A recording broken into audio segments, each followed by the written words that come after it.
ለማሸነፍ ከዚህ የበለጠ ጣፋጭ ቦታ አልነበረም። ፓትሪክ ቬራ በ2002 በኦልድ ትራፎርድ የአርሰናልን የፕሪሚየር ሊግ ድል በተመለከተ አስተያየቱን ሰጥቷል። የቀድሞ የአርሰናል ኮከብ ፓትሪክ ቬራ በ2002 በኦልድ ትራፎርድ የፕሪሚየር ሊግ ዋንጫ ያሸነፈበትን የማይረሳ ጊዜ አስመልክቶ አስተያየቱን ተናግሯል። ይህ ድል ደግሞ መድፈኞቹ ሌላ ድርብ ድል እንዲያስመዘግቡም አድርጓል። በዚያ ጊዜ ለማሸነፍ ከዚህ የበለጠ አስደሳች ቦታ አልነበረም። በከፍተኛ ራስ መተማመንና እምነት ወደዚህ ሄድን ሲሆን በተመሳሳይ ጊዜ እዚያ እንዳናሸንፍ ሁሉንም ነገር እንደሚያደርጉንም እናውቅ ነበረም ብሏል። ስለዚህም በጣም አስቸጋሪ የሆነ ጨዋታ ለመጋፈጥ በአይምሯችን ተዘጋጅተን ነበር። እናም በጥሩ ሁኔታ ተወጥተነዋል ብዬ አስባለሁ። ዋንጫውን ማሸነፍ እጅግ በጣም አስደናቂ ነበር እና ሌላ ድርብ ጨዋታም ማሸነፍ ማለት ነውም ብሏል። ነገር ግን በሁለቱ ቡድኖች መካከል የነበረው ፉክክር ከዚህ የበለጠ ጣፋጭ አድርጎታል። በካፒቴኖቹ፣ በአሰልጣኞቹ፣ በሁሉም ሰው መካከል ከፍተኛ ነበር፣ ግን በራስ መተማመን ነበረን። የሲልቪንን ግብና ከዚያ በኋላ የተከናወኑ ዝግጅቶችን በሙሉ በደንብ አስታውሳለሁ ሲል ሀሳቡን ሰጥቷል። ዩናይትድ በአገሪቱ ውስጥ ምርጡ ቡድን ነበር እና ዋንጫውን ማሸነፍ ከፈለግን ከፊት ለፊታቸው መጨረስ እንዳለብን እናውቅ ነበረ። ዩናይትድን ለማሸነፍ የተዘጋጁ ቡድኖች ነበሩን። ወደ ኦልድ ትራፎርድ ስንሄድም አልፈራንም ብሏል። በአሌክስ ፈርጉሰን ፊት ቆሞ ለራሱ መቆም የማይፈራ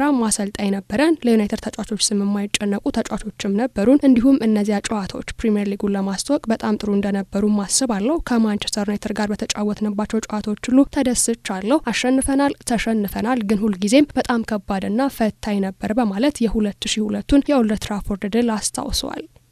በ2017 ወደ ቼልሲ ለመሄድ ከጫፍ ደርሼ ነበር። የቀድሞ የማንቸስተር ሲቲ ኮከብ ሰርጂዮ አጌሮ በ2017 ክለቡን ለቆ የፕሪሚየር ሊግ ተቀናቃኙን ቼልሲን ለመቀላቀል ተቃርቦ እንደነበረ ተናግሯል። አርጀንቲናዊው አጥቂ በ2011 ከአትሌቲኮ ማድሪድ በ35 ሚሊዮን ፓውንድ ወደ ኢታድ ከመጣ በኋላ በሲቲ አስደናቂ 10 ዓመታትን አሳልፏል። በሲቲ ቤት በቆየባቸው 10 ዓመታት ውስጥ በሁሉም ውድድሮች በ275 ጨዋታዎች 184 የፕሪሚየር ሊግ ጎሎችና በ390 ጨዋታዎች 260 ጎሎችን በማስቆጠር 5 የፕሪሚየር ሊግ ዋንጫ፣ 1 ኤፍኤ ካፕ እና 6 የሊግ ካፕ ዋንጫንም አሸንፏል። ሰርጂዮ አጌሮ ስኬታማ ቢሆንም በማንቸስተር ሲቲ ያሳለፈው ጊዜ በጣም የተለየ ሊሆን እንደሚችል አምኗል። አጥቂው በ2017 ቼልሲን ለመቀላቀል በዝግጅት ላይ እንደነበረም ገልጿል። በወቅቱ አሰልጣኝ የነበሩት አንቶኒዮ ኮንቴ ዲያጎ ኮስታ ምትክ አድርገው ሊያስፈርሙት ፈልገው እንደነበረም አስታውሷል። በ2017 ወደ ቼልሲ ሊሄድ ተቃርቤ ነበር። ከዚያ ማንቸስተር ሲቲ በመጨረሻው ደቂቃ ላይ ስምምነቱን ሰረዘ። ኮንቴ ከኤዲን ሃዛርድ ጋር እኔን ፈልገው ነበር፣ ምክንያቱም ደግሞ ዲያጎ ኮስታ ሊለቅ ስለነበረ ሲል ሰርጂዮ አጌሮ ያንን ጊዜ አስታውሷል።